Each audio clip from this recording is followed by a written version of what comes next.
This is the John Tague Show, an Actor's Odyssey and more. I am your host, John Tague. Give me a follow on Instagram and Twitter. My handle is at John J. Tague.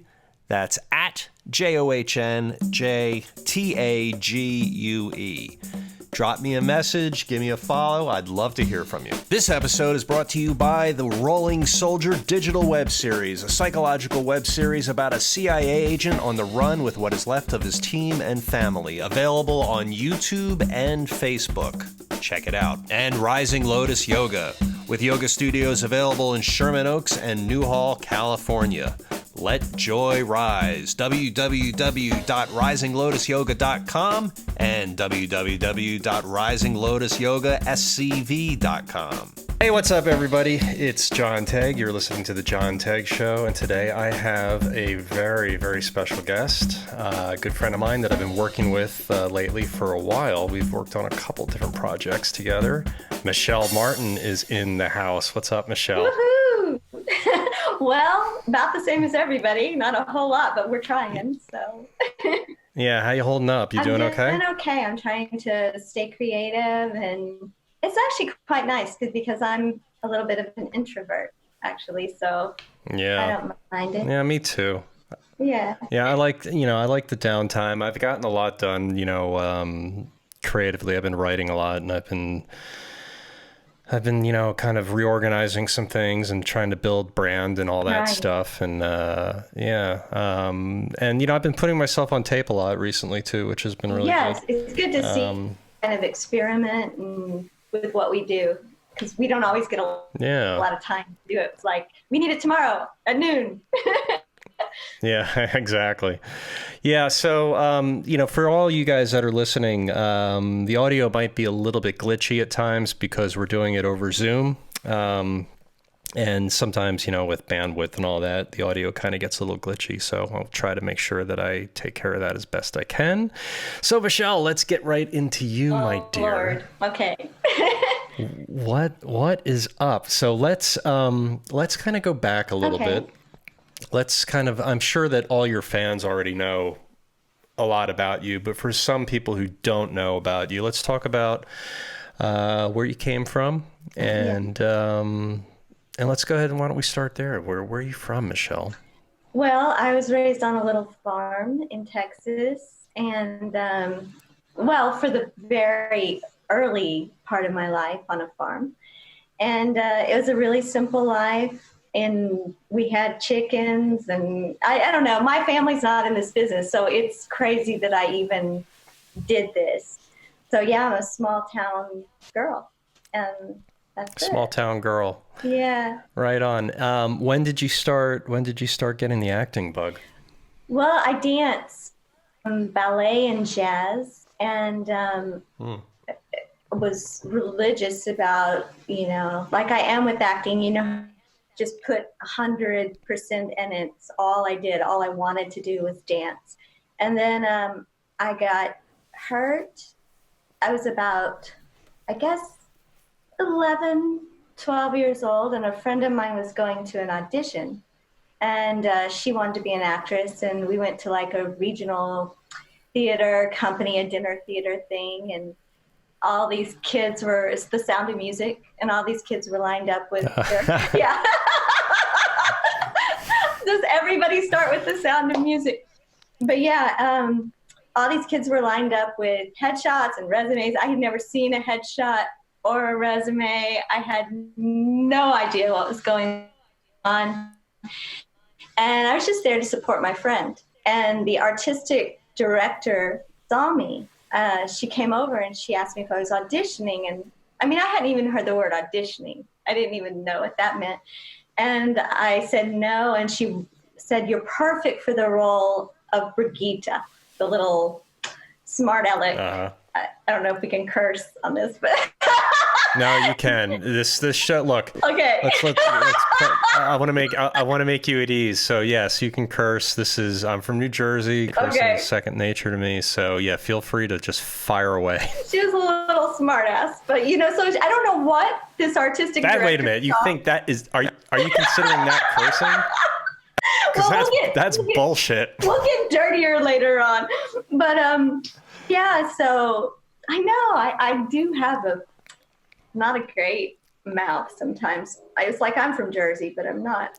Yeah, so I auditioned against my better judgment. I didn't want to do it. I was scared to death, and I even told her I had a cold and I couldn't speak, and she didn't believe me. I don't know what she saw. I don't know why she thought that I would be so, right for this role. And then I stood on the stage, and I remember the lights came on, and I remember my hands were shaking, and I looked down at the dialogue, and I said it, and something happened. It was like a light bulb went on, and something clicked, and I was like, this is where I belong. It was one of those come to Jesus moments, I just knew it. It was so strange. I can't even explain it. I was so little, and yeah, it just felt like home, and I got the role.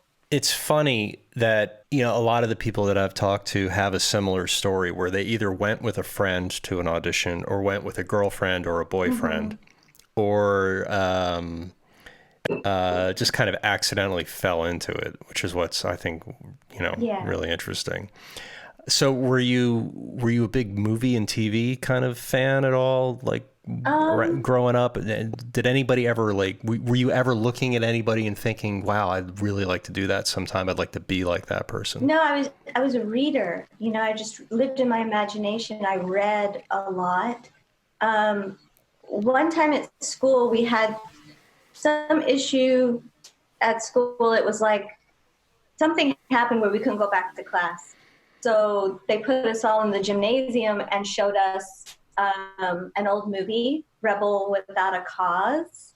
And or was it West Side Story? I've seen so many of Natalie Wood.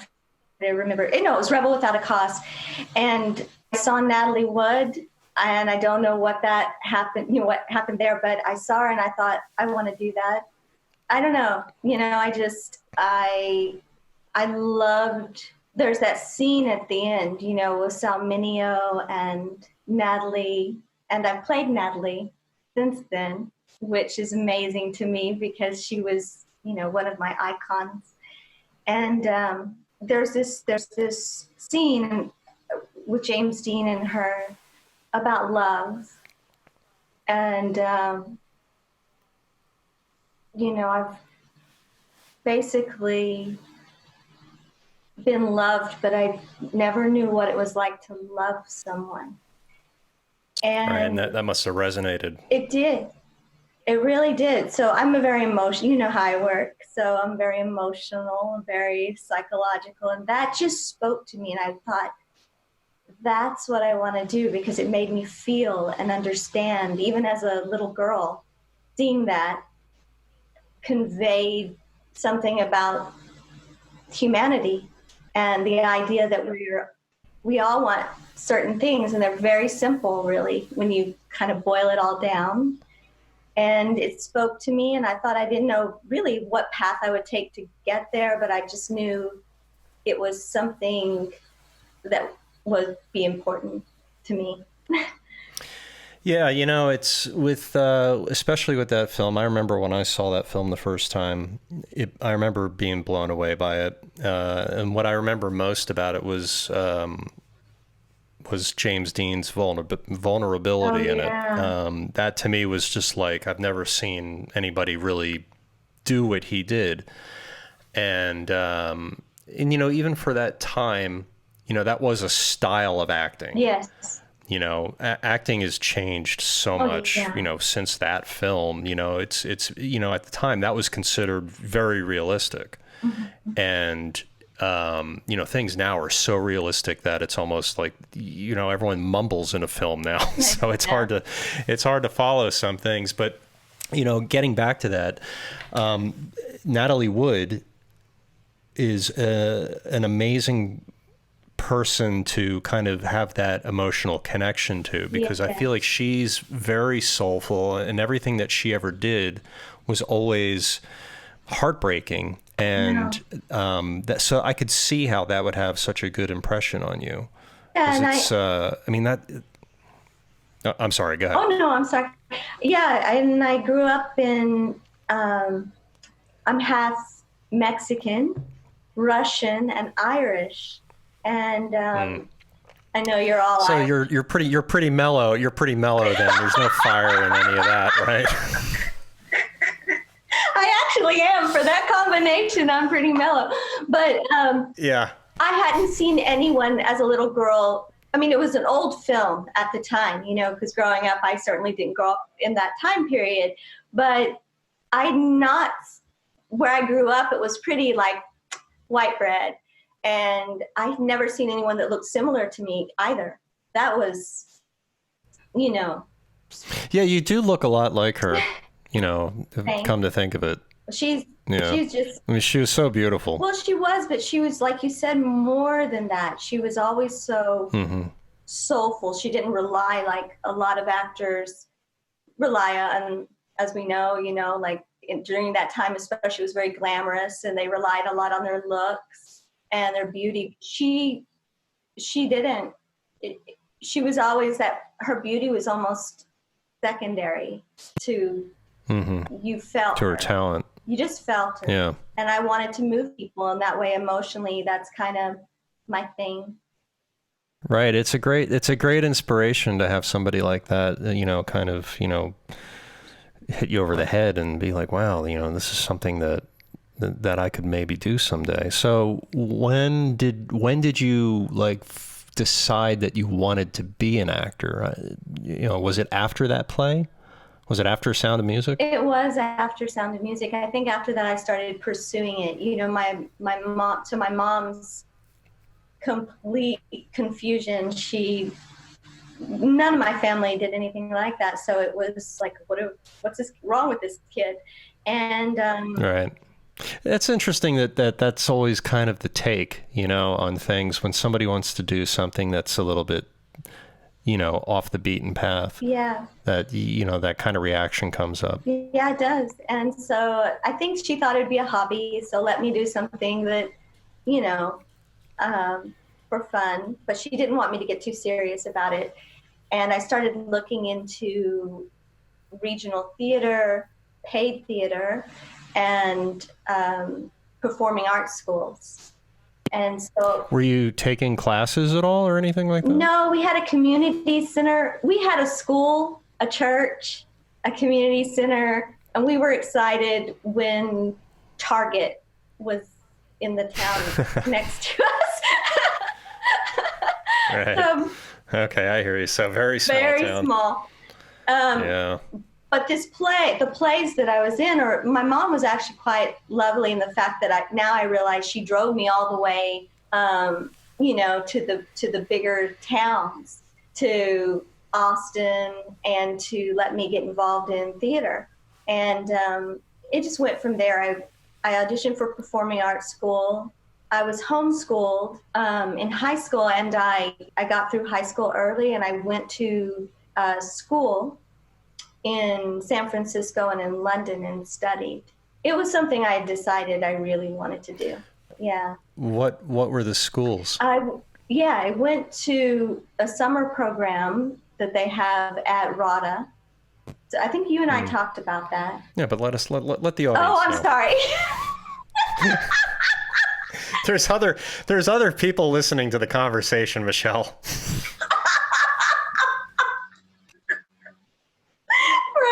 I forgot. Yes, so I did a summer at RADA, and I was a year at the American Conservatory Theater, and a manager saw me in a showcase. She would go back and forth between San Francisco and Los Angeles, and they thought I would be, you know, good for the Disney type of shows. So I was coming up here with my sister and her friends and coming here for auditions and things. And I did quite a lot of print modeling. So that kind of paid the bills at first. Yeah. I'm short, as you know, but I don't know. I guess I was. Well, they need short models for some things, I would imagine, right? It was I mean, just not my, everyone I can think be it a was runway just like model. ads. It was just my face, like, Right. the Yeah. girl So you next did like a door. lot of, like catalog stuff and things like Yeah, that, yeah. And like I was really editorial and things. lucky that I never had to wait tables or do anything like that. And then I got a small role on Days of Our Lives. Let's talk about Oh, that. sure. Like, can we talk about, let's talk about Days of Oh Our my Lives. gosh. Were you a recurring character on that show? I had a very small reoccurring role, yes. Yeah, working on a soap is like being in boot camp because Oh, good Lord. it's not easy, man. I tell people all the time, it's Yeah. a tricky gig because things change so quick. Yes. And it was shocking to me, just the way that the pace was surprising, because in theater you spend months working on a play before you put it up, before you even do previews. And it was like speed, it was like you do a rehearsal and you film. And I was like, was that really going on television? Because we didn't really do anything yet. Yeah, and they hand you, they'll change the script on you like 5 minutes before the camera rolls. So so it's like those actors, it's a hard gig. People kind of laugh it off, but I worked on All My Children for a while, and I've done soaps, both in New York and in Los Angeles, and those actors that are on those shows, man, they are on their toes. They're sharp. Yes.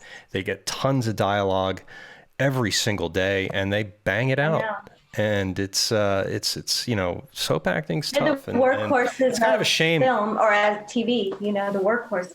Yeah, and it's kind of a shame that the soap opera is kind of dying out. There's only a couple left. And especially now with the coronavirus, I think I don't even know what's shooting. I don't even know. I think Young and Restless might be shooting. No, I think the studios have closed. I don't think anything is shooting anymore. Yeah. Yeah.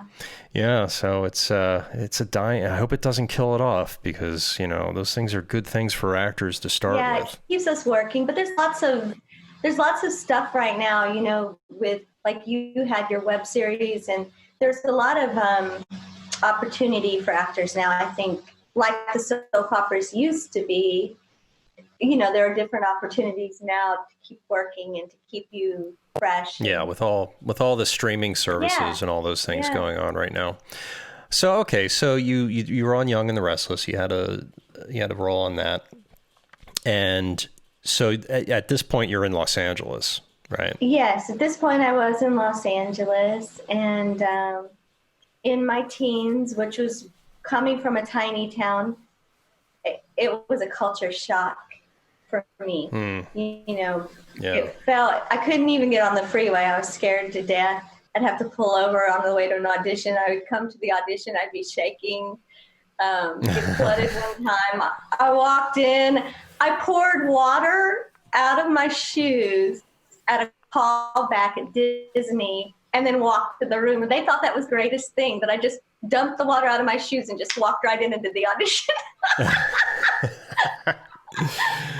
Did you get the part? No, I didn't get that role. No. But, it is a funny thing because, you know how this is when casting directors like you and they keep calling you back in and back in. And I always felt like I'm always a bridesmaid. But yeah, but that's not a bad thing, because if they keep calling you back in, they like you. And, eventually, they're going to try to find something for you. At least that's kind of my experience with things. yeah. So let's talk a little bit more about, okay, so you're in Los Angeles. Did you enroll into any classes in LA? Were you doing workshops? What was your day to day like? I worked with Marjorie Ballard. She's an incredible coach. Say that again. Say that again. It got cut off. Her name is Marjorie Ballantine, like Valentine, but Ballantine. She's worked with Kristen Ritter, Gary Oldman, so many people. She's an incredible coach, intense. It's tough love. But I come from the theater, which is tough love. So she probably has done, as far as my acting, challenged me the most and went deeper than anybody had ever gone with me. You know, a lot of the stuff I had done before that was kind of like, you know, I had done Blue. It was kind of the wholesome girl next door thing. And I was getting a little bit, you know, stuck in that. And Marjorie Right. Was it method-based training? She studied, she was Stella Adler's protege for 9 years. Okay, so it's method, group theater-based. Theater-based, yeah. And I had always thought of myself as method. I go pretty deep psychologically into the characters, and I had always gone there. And she said, get out of your head, just do it. And she would, you know, yell at me, stop making yourself small. You have all these colors. You have a lot more in you than this, Michele. Your personality, and then you get on stage and you kind of, I was dumbing it down. I was, and we do this in life, I think, period. I've been thinking a lot about it recently. In relationships, we do that to make people feel at ease. Or when we meet people, we don't want to, you know, put the crazy, weird out there side of ourselves. Well, you tend to give away your power. Yeah. Is what happens, Especially in a lot of situations. Yeah. Yep. But I've done it too. Yeah. You know, I don't really consider myself to be like an alpha male at all. You don't? I'm not into that. No, not really. I mean, but I don't know. I guess sometimes I get perceived that way. But there are times when I just totally shut down. Yeah. In audition situations, or sometimes, you know, right before the camera starts rolling, and then I got to bounce out of it. And it's you know, it's a tricky thing for actors. You know, a lot of the times what happens is you give away your power, and it's a complete disservice to yourself. Yes. And then you can't do anything, you know? So it's good that you had a coach like that hammer you. Yeah, she did. She didn't let me slip and go into like my introvert, you know, self. Or, yeah. So, I mean, that is an incredible thing, because then when you're in the room, you hear her voice in your head, and you're like, snap out of it. Yeah. And for better or worse, this is me. And this is what I created and what I brought to the character. And you take a lot more risks. She was all about get in there, and it doesn't matter, you know, if they don't get what you're doing. You're in there, claim your space, take the risk. And ever since I've studied with Marge, it started paying off. And I think a lot of it beforehand was we've talked about this with me. You cast me kind of older in your project, and my looks don't really match my personality. I have a mature personality. You're an old soul. I'm an old soul. Yeah, very. You are. You're an old soul. Yeah. I think so. But yeah, so it was hard for me. I would go up and up and up for those really young roles, and they would be like, I don't know. You know, to where my manager said, go in there, but don't open your mouth, because, you know, you're too smart or whatever. And so finally with Marge, I think that it helped me so much. Just, here's who I am. Either you want me or you want someone else. And it gave me confidence. And then I got offered the kinds of roles that really interested me. And in the last 2 years, just, I haven't stopped working, which except now.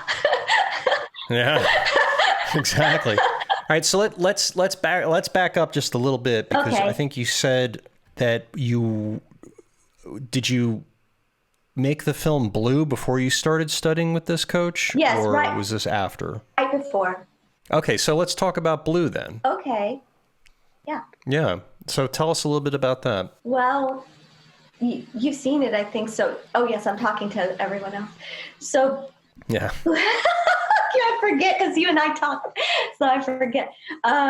Blue came about because, you know, Charles Huddleston, he actually cast me in one of my first plays, and then in my first film, assisting Venus, and he had this idea about this boy with blue skin. It's kind of Well, it's not really a folklore. It actually happened, I think, sometime in the Appalachian Mountains in the 1950s. There was this rare skin disorder where people have blue skin. So we were talking about it, and I don't know why, but within a week and a half, I had this idea because my grandma grew up in that area in Tennessee in the Appalachian Mountains. And I always wanted to tell her story where she kind of had to be the adult at a very young age. Again, she was an old soul and an extremely mature woman. At like 17, she took care of her 9 brothers and sisters. I only have 2 sisters in the movie because we couldn't afford 9 sisters. Because you know how independent film is. But yeah, so I had this idea and I wrote it down and I showed Charles and he loved it, the script. And it was the first time I had really written an entire script myself. So you wrote a full draft. It wasn't like a treatment or anything like that? No, you know me, John. I just wrote a script. Yeah, that's very cool. So when you're writing, this is interesting because, you know, one of the reasons why I do this podcast is I think it's so vitally important for actors to create their own content and to create their own vehicles. And so you wrote a feature film and then you made it. I did. Yeah. Amazing. And I've seen the film, and you're very good in it, and it's a very good film. Thank you. You guys can catch it. I think I watched it on Amazon. I think I watched it on Amazon. It's on iTunes and Amazon Prime, and iTunes in the UK and the US. Yeah, so definitely check that film out because it's a good film. It's got a lot of heart. You know, there's some really gritty performances in it. Kenny Johnson's in it. Yes, Kenny is great. And Sean Bridgers. Yeah, Kenny from Sons of Anarchy. Sean Bridgers from Deadwood plays the sheriff. And Kelly McGillis. Dale Dye from Falling Skies. And how'd you go about getting these guys in the film? Well, really, it was the script. It was sent over to Innovative we had a casting director who sent it to Innovative and they just loved it and passed it on to their clients. And, you know, we said we're super low budget. There's not a whole lot of money. I mean, this is SAG minimum wage, you know, and the people who came on, I think Kenny Johnson, amazingly, I don't know that he ever even cashed his check. You know, they came on to it with the love of the project and what it had to say. And we've worked with Kenny since. Of course, he's in Howl. And also he's going to be in this next film we're all working on together with you as well. And yeah, you're right. We just keep creating and keep moving forward. I love it. I mean, I love all aspects of it. Well, except for the producer side. I don't like paperwork. I'm a creative. But yeah, I don't like asking people for money. That's the thing I don't like. Me either. I hate that. But let's go back a little bit. So you went down to where did you shoot? You shot in Tennessee? No, North Carolina, in Marshall, near Asheville. So it's a little teeny town. No, it's nice up there. I mean, the cinematography is beautiful in that film, and you know, you guys really captured kind of that essence of that part of the world. It was very simple. Yeah, the whole thing was very simple. You did a great job with it, and I mean, I was super impressed. Oh, thank you, John. Oh, you impressed me. So you impressed me. So after you're done shooting it, what was the plan then? Festivals? Yeah, festivals. You know, the same thing. And we won the Universal Studios Orlando Film Festival Best Feature. We were up for Best Screenplay. Mine and Sean and Drew's performances were up, and Sean Bridgers won. It was amazing. And so then after that, we got a small distributor. We were in indie theaters for 2 weeks at Arena Cine Lounge, and Film Rights took it on. And then now we're on different platforms, you know, for rent. I mean, it's small, we made our money back, which is an incredible thing. That's incredible. Yeah, that feels like a win to me, you know, like Yeah, totally. you win to fight another day. And yeah, for sure. So then what happened after all that? What was in the pipeline after that? You mean just my career, or as far as like our stuff that we were doing together and creating new, because we're always talking about new projects and yeah, for you, like what was the next? Yeah, what was the next? We're here talking about me. That's right. yeah, we're not talking about me. I mean, we can if you want, but you know. Oh, I forgot about that. This is all about you right now. Well, Blue actually helped a lot with my career. As you said, people really liked my performance, and Charles is a wonderful directing actor, so he kind of knows what you do, and he lets you. He lets you do what you do, and doesn't really intervene unless there's something very particular, which is wonderful for an actor, you know, because you feel safe to try things and safe to explore. So people liked my performance. They saw my performance, and most of the next projects I got were due to the fact that that film and people saw it, directors. And I was worried that I was just going to get offered just a version of that role. Yeah. But as you know, by the various roles that I've played in the last couple of years, I'm so lucky because I didn't. I don't know why, but I guess they could see past that, just, you know, she can take on a lot of different things. And so that, for me as an actor, is the most exciting thing. I get bored easily. If I play something, I'm not that interested in playing the same thing over and over again. Yeah. And since then, I've played a variety of girls and women, and I just hope to keep doing it. I love it. So then what happened? What was your next project after Blue? Let's see. After Blue, what was I doing? Oh, I played Natalie Wood in, yeah, I did. Yeah. In the play Avalon. My poor hair takes a beating because I have auburn hair naturally, but I go dark and then back to red. And then it's just like, it's lucky I have hair in my head. But yeah, so I did, I went to the Edinburgh Fringe Festival and toured with that play. It's called Avalon. It was the idea that it's a spirit of Natalie Wood, the ghost of Natalie Wood, or a crazy young woman who thinks she's Natalie Wood, we don't really know, washes up on the doorstep of King Arthur in the purgatorial island of Avalon. It's really out there. And it was also another fun role because I got to play her in all her incarnations, and Queen Guinevere as well, which I love. I love roles where I get variety of people in one role. And yeah, so I did Avalon. I did a couple of horror movies. Tell us about those. Yeah. Well, in Coffin 2, which is kind of a cult film, we did really well. I think it's sold out, red box on Halloween and all this stuff. Awesome.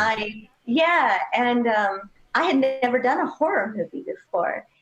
And I'll be honest, I would poo-poo horror films. You know, I would be like, that's not, I don't know. I didn't look at it as real film, and it's hard. It was one of the most difficult things as an actor I had done. I mean, it's gruesome what you go through. I was taped to a chair with the sound pack on my back for hours, you know, hooked up to an IV. I was buried alive in a coffin. I don't recommend that. Don't be buried alive. It's terrible. Yeah. And yeah, it was I learned so much about filmmaking on that set. It was crazy because before that, I didn't have a lot of respect for that genre, and now I do. So that was great. Well, I mean, it's, you know, horror films are basically it's the biggest thing that, you know, I can't talk today. Distribution wants, you know. I know. You got to get warmed up to talk to people again. But I was saying that horror films are so popular it's a genre that never dies. Yes. Yeah. You know, it changes a lot. But it's, you know, horror films are still the thing that people go to see more than anything else. Yeah. And I think now I've changed my mind a lot on them. Obviously, I directed a sort of horror romance film, and really psychologically is the place you can go to get really dark, what goes into the darker parts of our psyche, and let all that stuff out, you know. And I didn't get it before, and now I get it. And I think as you go through life and you have a little more pain, you start understanding that genre a little more, that outlet. And well, a lot of horror films, you know, they're kind of a reflection on society at the moment. Yeah. You know, like the slasher films from like the 70s and you know, they were kind of a reflection of what was going on with the Vietnam War and things like that. So it's like there's a lot of metaphor in horror films. Right. And, you know, of course, some are good and some aren't. But, you know, I think I had never really done horror films either. I've always done thrillers. That's basically like, you know, the genre that I was always cast in. Until recently, I've been doing a lot of work in a lot of like horror, supernatural type of things. Yeah, so I mean, I think horror films, I love them. Oh yeah. You know, I mean, I don't like the slasher stuff so much. I like the things that are scary. I like, you know, things that are psychologically scary. Me too.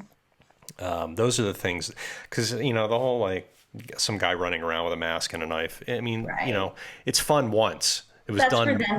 Yeah. It was done one time really, really well, and then they just kicked it like a dead horse. Watch it all, and listen. If there's horror fans listening, don't hate me for saying that. I mean, I like a lot of different horror films, but anyway, all right, back to you. Yeah. Now that we've gotten rid of half I spin off. I tend to spin off. Okay, so you did Coffin 2, right? I did. And what happened? What was the next project after that? I'm trying to think. What was the next project? Because I've done so many in this it's been crazy. I want to say, then I did a comedy.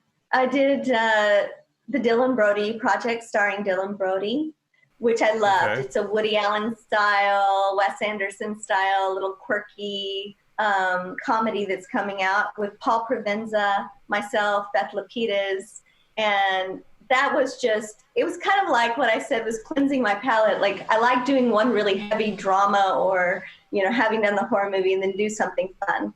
And I had been doing a whole lot of drama. It's nice to be able to switch gears like that. I love it.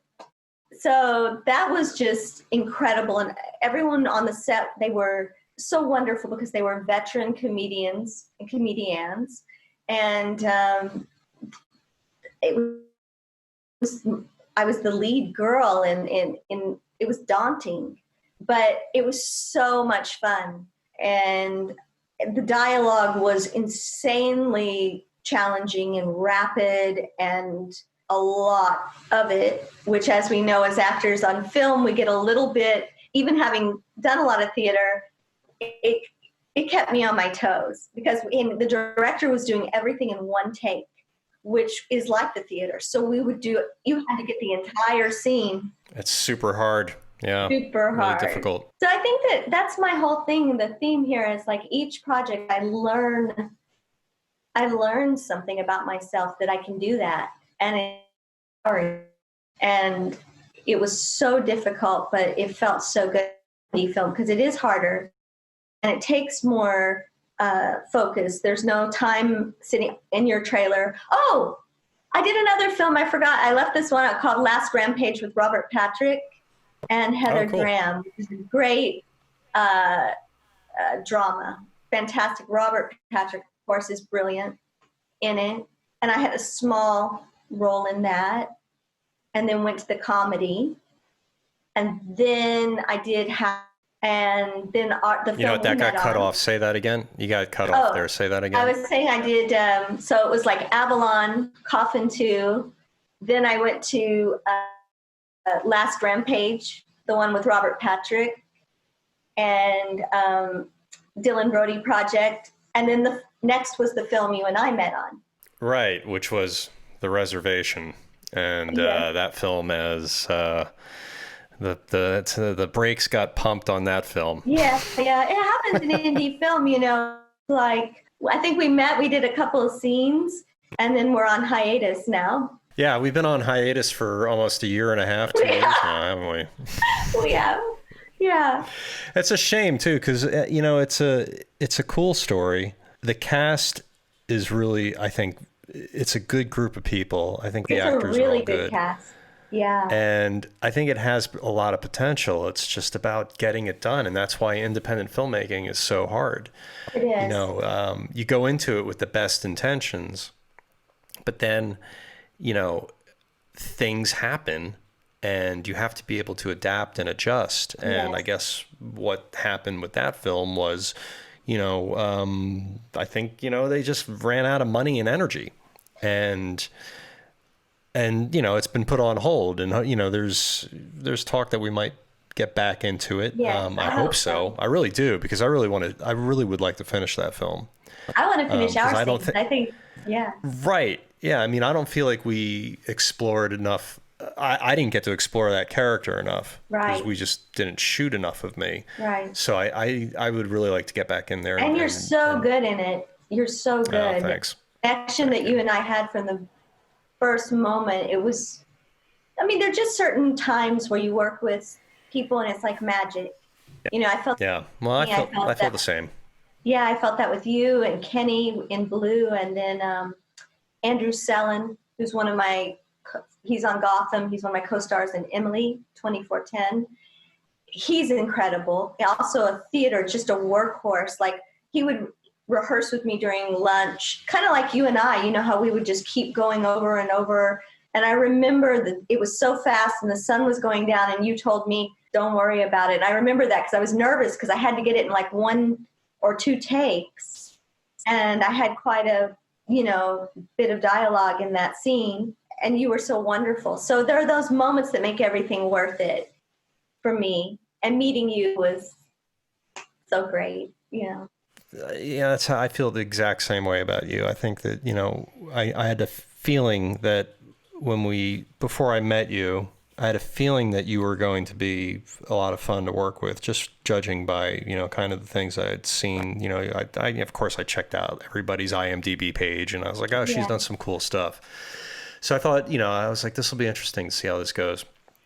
And and then when we got on screen together, it was, or on set, there was that spark. And I was like, okay, cool. She's dialed in. I'm dialed in. This is going to work.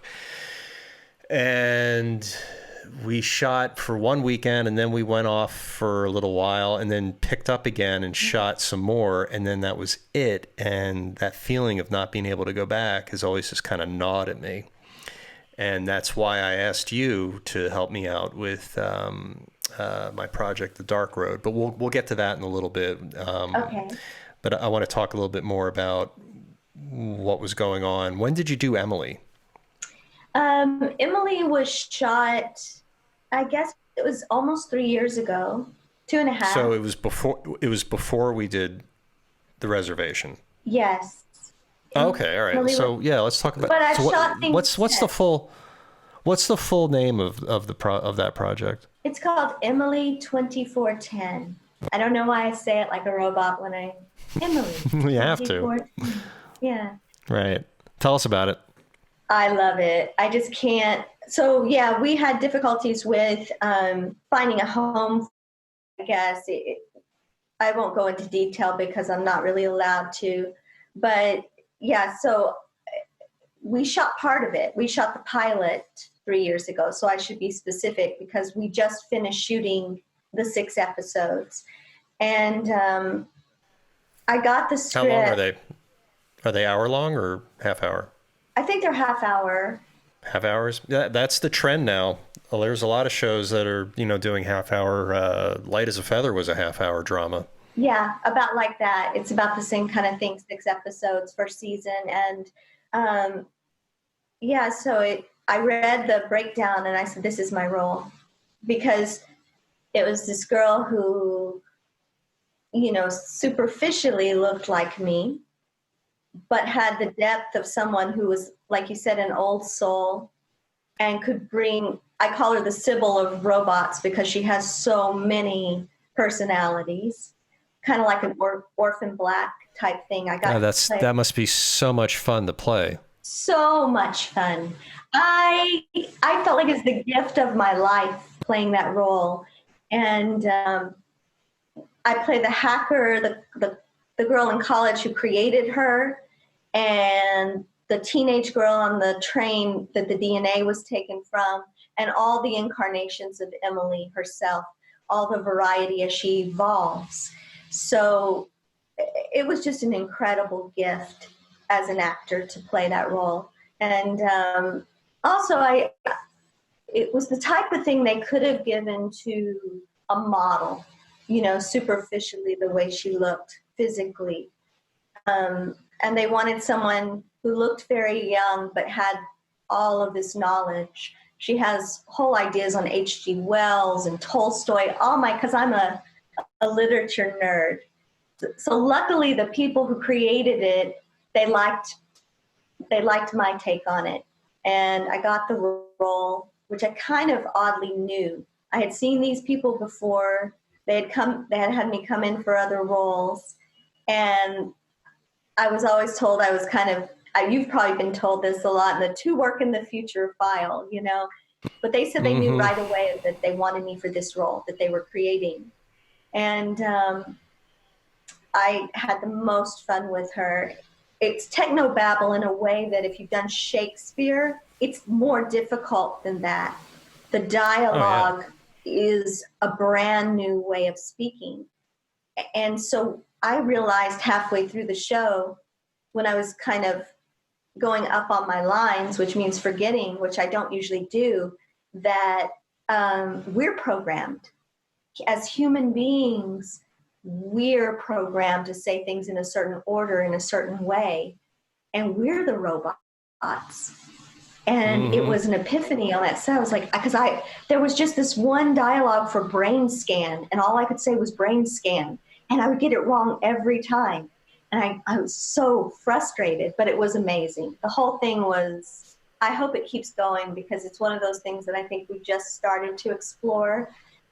And the evolution of her would be so interesting. It has a very Blade Runner-esque feel. So it's like if you got to watch those girls who were in Blade Runner, Ana de Armas's character, or in Ex Machina, if you got to just follow them and see where they went after, what their story was. Because it's a very female-driven story. And it's kind of like that. It's kind of like Ex Machina after she escapes. Yeah, I love that stuff. Yeah. That's my jam, that kind of thing. Yeah, I can't wait to see it. Me too. I'd like I'm to be on that show. Sci-fi nerd. So. Yeah, for sure. Yeah, no, that stuff's great. So can you talk about when we might be able to see it, or?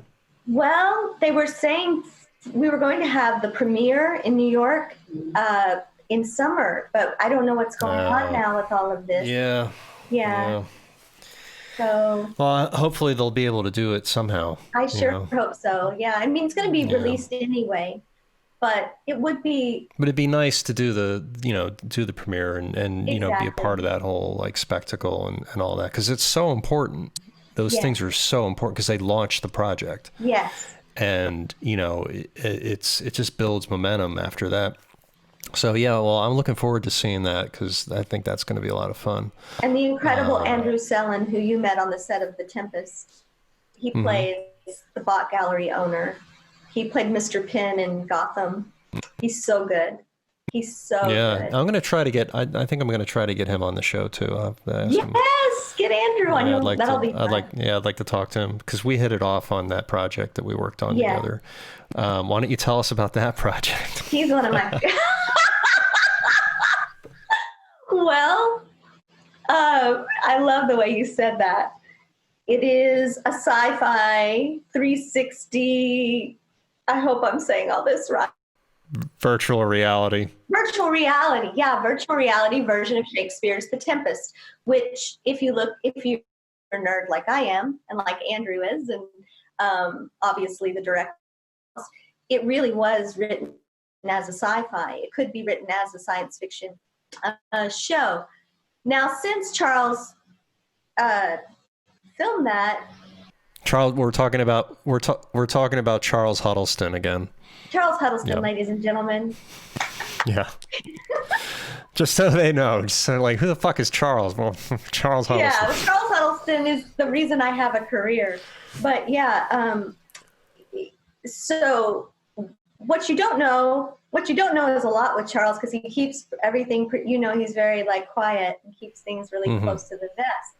So he's filmed that as an experiment that he's using in this next movie that you and I are in, and Kenny. Yes. Yeah. So that was what that was all for. And no one ever knew, including me. Oh, really? That was the plan? I guess so. Because your character. Oh, wow. Your character, which I'm a little jealous of, because your character's so great in Voyeur. I want to play your character. I wish I was you. You was on this weird Shakespeare's sci-fi thing, and I won't give away Voyeur too much, but you know the scene where he's talking about it, how weird it was. So Charles really got us involved in that world early on, and it's very strange. It's a Lynchian world. None of us knew he was doing it, and we all worked with Charles together because we all liked to work with one another. We're like, okay, we'll do Shakespeare. It was actually the first time I'd ever done Shakespeare. I've never worked on Shakespeare. I've done it in class. Yeah. Well, thanks. I mean, I had I don't know, maybe a paragraph to say in that. But yeah, no, I'm not complaining at all. But my experience with Shakespeare in acting classes has always been a complete nightmare. It's been awful. Yeah, it's not easy. No, because when I was younger, of course, they wanted me. I did scenes from Romeo and Juliet and Hamlet, and and I could never get those words out of my mouth. Yeah, the way they were supposed to be said. Don't come out naturally. Right. No, it's one of those things where when you guys asked me to be in it, for a minute I was like, no, but then I decided, okay, all right, I'll do it. I'm glad. Not knowing it was going to lead to something else, which there's a lesson for you actors out there. Yeah. Never say no to anything. Because, say no to some things, don't be an idiot. But, things definitely come back around, or they could lead to other jobs. So if somebody offers you something and it's not a very big role, take it. And it wasn't, I wasn't, it wasn't that it was a small role at all. I don't care. I'll do a small role. Right. It doesn't bother me at all. It was just the language, which it was an important role. We don't say small role. We're like, it's a pivotal. Exactly. It was a pivotal role. Pivotal role. You're the captain of the ship. Right. It was the language. It was the language that really was what was the most daunting for me. Was like, oh God, I got to say these. I got to say this, and it's got to be right. And because you want to do it right. You don't want to attack Shakespeare and not know what you're doing. Right. It's the one thing as an actor for me that I'm not confident in at all. Everything else is, I have no problem accessing emotions. I have no problem with building a character and jumping into things. But when it comes to that, that's something that I feel like someday I'm going to have to go back to and work on, because I haven't wrestled that dragon yet. Yeah. The way it should be. Well, for me, that's the most exciting thing about being an actor, is doing things we're scared of. Yeah, totally. Well, like when you asked me about Dark Road, you said, would you like to play a role? I had no idea. And I said, yes, just because I knew. Yeah, I said, yes. You were like, don't you want to know what the role is Michelle? I'm like, yes, because I knew working with you was going to be a good experience. No matter what happened with it, I was like, okay, I'll play the potted plant. I don't care. And that's how I am. I look at things as a team player. And like Yeah, you you said, were a total trooper. I'm completely a team player, and I love it. I like being surprised about things that can and can't do, and I'll never stop, like wanting to be a part of a group in that way, because we're creating something together, something bigger than just the one. And in our business, we know there's a lot of ego, and it's like, I'm the most important person. No, I'm the most important person. I don't ever feel that way. I really feel that we're all here to tell a story, and we're all a part of that story. And, certainly it's exciting to something like I was talking with Emily. It's exciting to have control over the story in that way where you move it. It's also very daunting to have that responsibility of you're carrying the show. If they don't like me, they don't like the show. So sometimes It's wonderful to come in and just be the guest star, It's awesome. Yeah. Yeah, I mean, that's very true. With my project, The Dark Road, for those of you who don't know, I'm in the process right now of pitching a show that I created, and I co-wrote the pilot script with Carly Street. It's a sci-fi horror / time travel type of show. And when I met Michele on the reservation, and that the connection that we had, the spark, I knew right away I wanted to work with her again. And this part opened up for you. And I thought that, oh God, she's got to play it, because you just have that look for it, but you're also, such a good actor that I had to have you in it. Aww. And that just goes to show that when you're working on something, and because it's very rare that people get to work together again on anything, especially a movie or anything, because it's amazing that a movie gets made anyway. But when you've got the opportunity to work again together, it's always it's always a lot of fun. And I needed somebody really strong and somebody that I could trust, and that's why I asked you. And you knocked it out of the park. And I hope that we're able to sell it, and if it moves forward, I hope everybody gets. I hope I can bring you along, and we can do it all over again. Me too. I love it. I think it's incredible. You know what I think about it. I think the project that you guys created is something so unique that people have not seen or explored before ever, and that's something very rare. And it's brilliant. And that, again, like Emily, I'm excited just to see where it could go, how it could evolve. I want to know. Even if I were just a viewer, I would watch that show. So I'm so. Were you able? When you were doing Emily, were you able to have any input on the storyline or the script, or was that already all mapped out? No, that was already mapped out, just like Dark Road was for me. And I just came in and I had to bring her to life. I had a lot of input as to her evolution and her emotional life. The director and I worked very closely together on creating her, but I didn't write the dialogue or have any, say in the dialogue. Again, like Shakespeare, if I would have had say in the dialogue, I probably would have made it simpler for myself. But yeah, it was so challenging. I'm not going to lie. But we're supposed to do season 2, which we're really excited about. We don't know how I don't know that we know how that's going to happen now with everything that's going on, but hopefully. I'll give it some time, Yeah. Yeah, knock wood. And in season 2, it's written into my contract, the first time this has ever happened to me in my life, where I do have say over the character and her evolution and, what happened. That's good. That's very exciting. Rare. Yeah. I won't cool. Overuse it, because I love so much. I love what they're doing. I'm as a fan, I'm riveted. I want to see, just like with The Dark Road, I want to see that show. So that's an exciting thing when you work on something where you're like, I would watch this. I would binge watch this. I would get addicted to this show. I think Emily looks like, from what I've seen as far as, you know, some of the promo shots and stuff that you post every now and then, it just looks super cool. It is super cool. And I have a feeling that, you know, it's going to be I think it's going to do well for you. Thank you, John. Yeah, for I sure. hope so. Yeah. We never know. That's the trick. You don't know.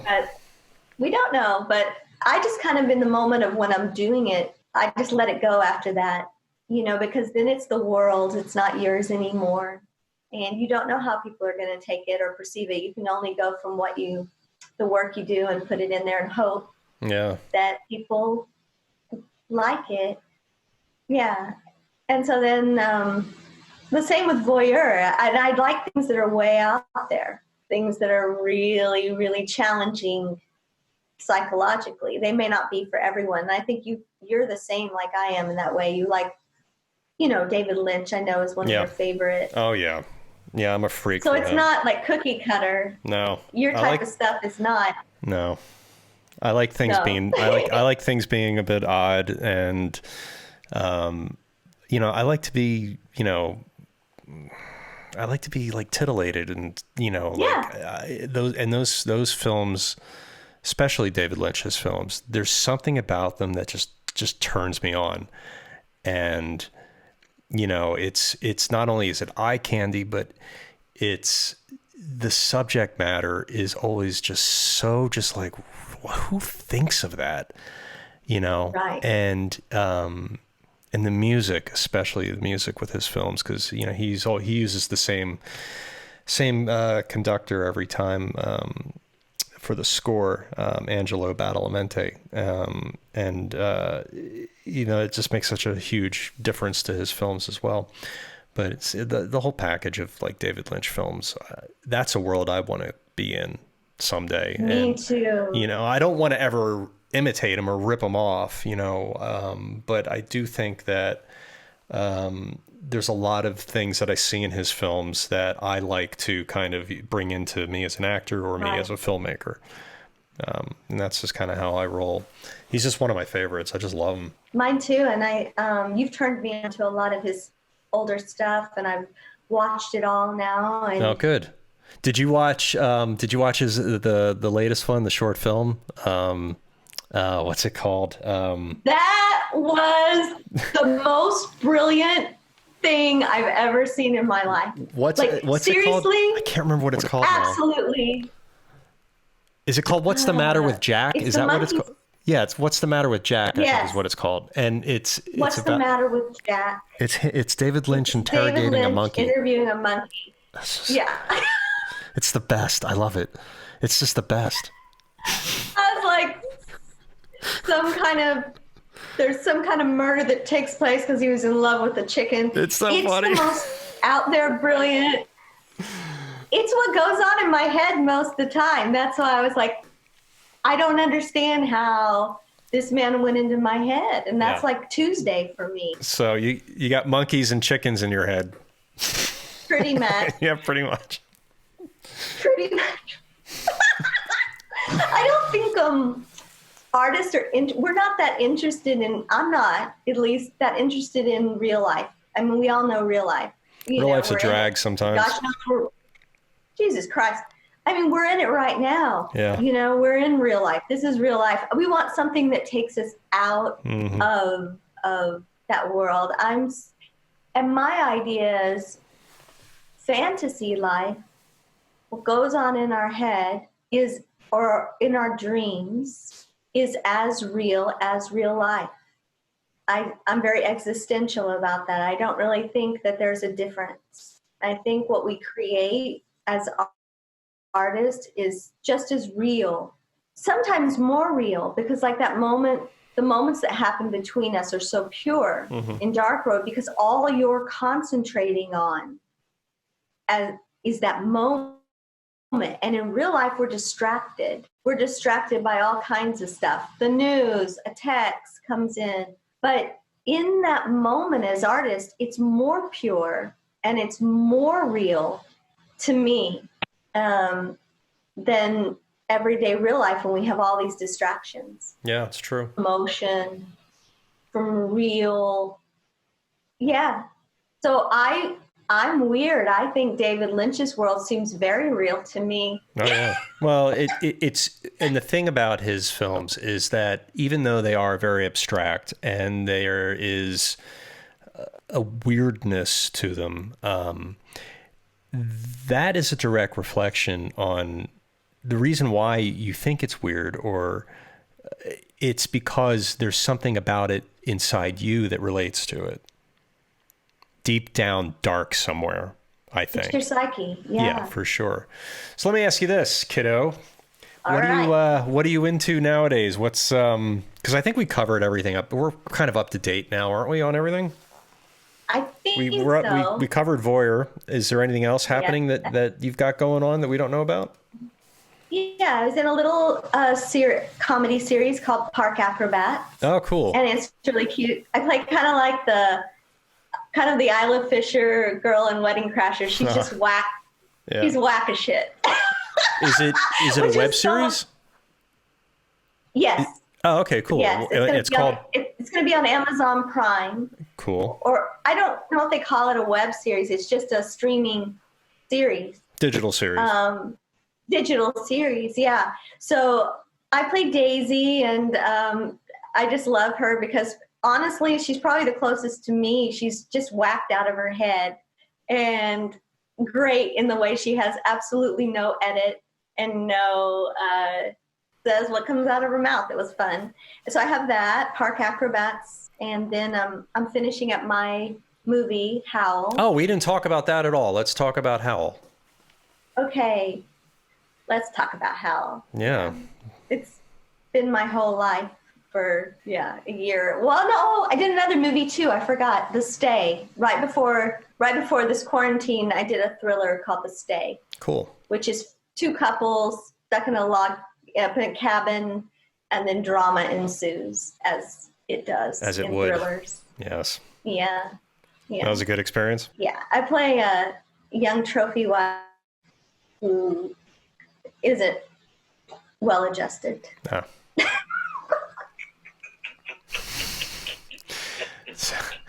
It's not much of a stretch for you, is it? Thanks, John. Hey, I'm not a trophy wife. No. I was talking about not that part, but the well-adjusted part. The well-adjusted part. Yeah, that's out the window. Right. Right. That's cool. So is that film's finished? That film's finished. Yeah, and it'll be coming out. I guess they're finishing that up. So it was nice to have something that I was working on right before this, because we don't know how long this is gonna go on. Yeah. Jeez Louise. Yeah, it's a weird thing not knowing, because I had 3 projects that were supposed to be happening, and they all got pushed back. And they were good, and they're really good projects, and I'm kind of bummed out. And we'll see if they pick it up after we're all done with this. And then I just found out that my web series, The Rolling Soldier, got accepted into the Santa Monica Web Fest, and they've had to. Well, that's a really good one. Yeah, they had to cancel the Web Fest, but they're gonna do it. They're gonna do it online, which is cool. Okay. So it's not the same, but it's still, people will still get to see it, and I guess they'll do the awards and all that, hopefully online too, and it'll be interesting to see how they adjust to it. I saw Rolling Soldier. It's brilliant, and your work in it is brilliant. It's amazing that was the first project that you had directed, written, and starred in, because we both know how hard that is, and that you accomplished what you did with that, John. Is thank you. Thanks. It was a lot of work. But let's talk about Howl. Okay. Go ahead. Fire it off. What's it about? Oh, yeah, I was going to talk about me again. Jeez, there's a lot. Come on. Pull it together. So, I directed a film, and it's called Howl. Yeah, it's a very twisted version of the Little Red Riding Hood story, Little Red Riding Hood and the Wolf. I'm really proud of it. It came out like what goes on in my head, which people will either love or think, oh my God, this is really batshit crazy. Well, it's definitely, I mean, I've seen it and it's definitely different. But you can't take your eyes off it. It's one of those films where it's just like, it feels like I think I told you after we watched it that it felt like a fever dream to me.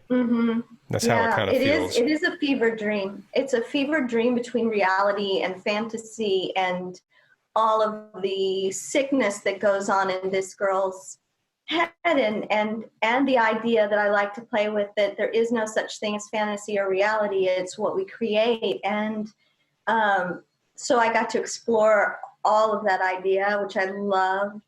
So not to give too much away, it's very psychological. And a lot of people, I did a test audience, and I was so surprised at how deeply people understood it psychologically. A lot of women especially said, it takes you back into your childhood if you had a dysfunctional one, which I did, and a lot of people can relate. It's the way we perceive that, and the way we're either the victim, we're either Little Red Riding Hood, or we have to be forced to become the wolf. It's an allegory for empowerment for women and for girls, really. It's the idea that at some point you have to kill off the old you that wasn't serving you anymore and become empowered, no matter how treacherous or bad or dark your life was as a child, that you always have the opportunity to take your power back. And the girl in the beginning is very weak, and she tried to commit suicide. And so she's a fragile girl. And I've been her, so I know her. And then she kind of is coming to her own power, her own sexuality, and exploring that in different ways. And a man shows up, Scott Hamm, played wonderfully by Scott Hamm. Kenny Johnson is also in this, and his daughter, Angelica Scarlett Johnson, who's incredible as the Little Red Riding Hood, as young Dulcina. So she's exploring everything you do in order to come into your power in very strange and fantastical and out there sorts of ways. And I like it. I mean, it's something I would watch, but I'm weird. No, so I dug it. I mean, because it's right up my alley, and and really I know weird. How incredibly difficult it is to write, produce, and direct something, and then act in it. And I had walking pneumonia. Did you during really? The shooting of it, I did. Oh, holy shit! Yes. When did you find out you had pneumonia? Yeah, I was on cough syrup and. Did you know beforehand or after? Hey guys, sorry we got cut off there. We'll pick it up now from my last question was what was it like acting, directing, and writing? What was your how did you cope with that? Drugs. No. I hope they were good. They're so good. No, I was on cold medication, like out of my head. Oh, that's right. Yeah, I got pneumonia. And so in the first part of the filming of the movie, I didn't. We shot it over a series of weeks and weekends, again, kind of separated by not a big, but a week or two in between and Sure. different locations. But by the time I got up to the cabin, I had no voice. I was writing down directing notes, giving them to my camera person or my AD and having them say it. I would take a hot shower. It was very sexy for Scott, really, because I was blowing my nose and hawking up God knows what, and then being like, okay, now my voice is back. Don't you want to kiss me? And I had about one or two takes in me where I could speak at all. Like I had no voice. And I used it in the character. I just used it, and I had to cut a lot of dialogue. That's why there's very little dialogue in that film, honestly. And I really had to think outside the box because I just had that location for a couple of days and I needed it, and I'd already paid for it. So it was challenging. But yeah, you got to power through. I powered through it, and I didn't die. Amazing. Yeah, it's like the things you got to go through. I mean, there's like being sick is, it sucks. And especially when you've got to act and when you've got the weight of the world on you when you're writer, producer, director on the film as well. That's just fucking bonkers. But yeah, I'm proud of you. I really enjoyed Howl. I thought it was really fun to watch. Thanks, John. And I look forward to seeing, because I saw a rough cut. I'm looking forward to seeing the full version. Yeah. So listen, we've been going for a while here, so we should probably wrap it up. So let me just ask you a couple more. Let me just ask you a couple more questions, and then we'll finish up. So, what are you into at the moment? Any shows? Any books? Like, what's floating your boat? Oh, what am I reading? Yeah. This is so boring. What a nerd I am. I've been reading the dictionary. There's a book called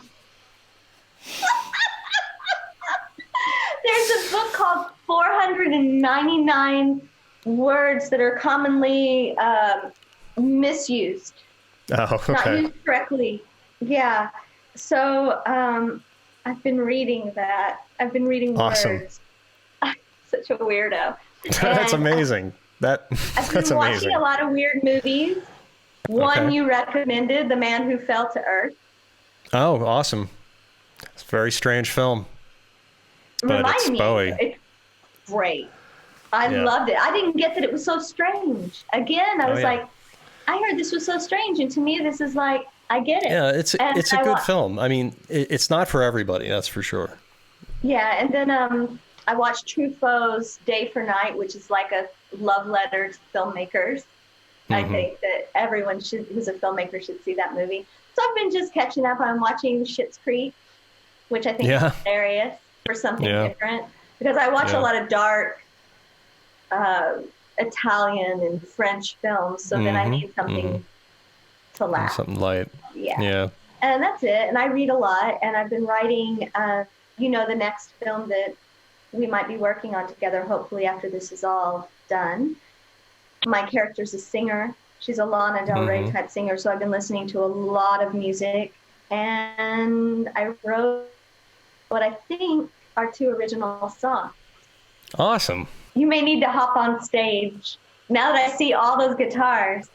Oh God, it's been a while. My band days are kind of way behind me, but I miss it. I miss playing. All right, let's wrap this up. Let's wrap this up here. So I want to thank you for doing this. I think the world of you. I think the world of you, and I think you're such an amazing talent. I hope. I wish nothing but the best for you. Where can people find you? Aww. Oh, you mean like social media? Yeah. Oh, yeah, that's where I'm on Instagram, the Michele Martin, 1L. The Michele Martin. Dun, dun, dun. I'm on Twitter too, but not really. With all the climate, with the political insanity and all. I mean, I retweet your stuff, Dark Road and Howl and stuff that fans tweet, but I don't really get into Twitter anymore. It became so vicious. So I'm mostly on Instagram. Yeah. Cool. Awesome. Well, I'll make sure that everybody follows you there. I'll put that in the show notes. And and so I guess we'll end it there on a good note. Sorry about the little glitch there, but I love you, and I'll talk to you soon. I love you, John. Bye. Hey, I hope you enjoyed that. If you did, go ahead and hit subscribe. Also, give me a follow on Instagram at JOHNJTAGUE, and on Twitter, same handle at JOHNJTAGUE. See you next time.